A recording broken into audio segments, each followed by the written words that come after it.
She wanted permission to move into the doll. I get that you live in a fictional remote farmhouse and maybe aren't that caught up on how things work in the world, but you have to understand that this isn't going to end well.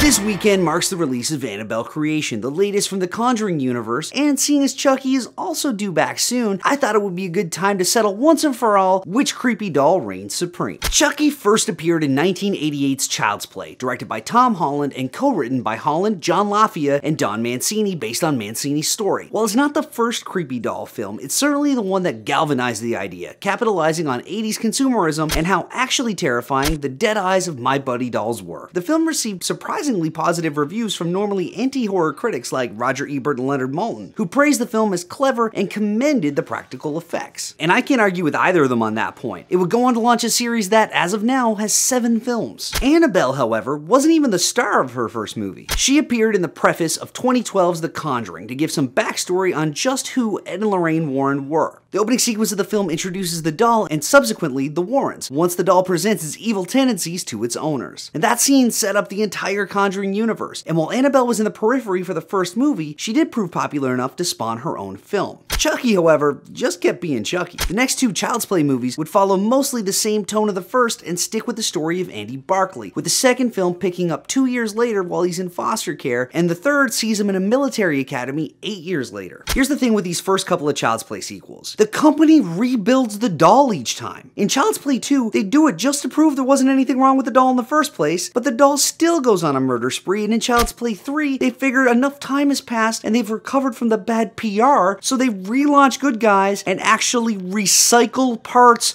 from the murderous Chucky doll. I mean, come on, guys. Now, Mancini had intended for that to be that and end the films as a trilogy, but the success of Scream brought renewed interest in the slasher genre, and Charles Lee Ray was resurrected once more, this time with the help of his girlfriend Tiffany, played by Jennifer Tilly. Bride of Chucky successfully relaunched the series, albeit with a decidedly lighter tone. It also culminated in the birth of Chucky and Tiffany's son, Glenn, who would be the focus of the next movie, Seed of Chucky, with Tilly returning not only to voice Tiffany, but to play herself. Also, let's not just gloss over how much Glenn, specifically Glenda, looks like Annabelle. Like, that has to be on purpose, right? Speaking of Annabelle, while Bathsheba was the primary antagonist of The Conjuring, audiences were captivated by the doll at the beginning, and an Annabelle spin-off prequel was greenlit almost immediately. John Leonetti directed the film that was intended to both satisfy fans of The Conjuring while also being broad enough for a new audience. And it does that. While I don't think anyone would argue that The Conjuring is the superior film, Annabelle does a great job of expanding on the world presented and creates a sense of dread by having the doll be an unseen force of evil. Except for that part where she moves, but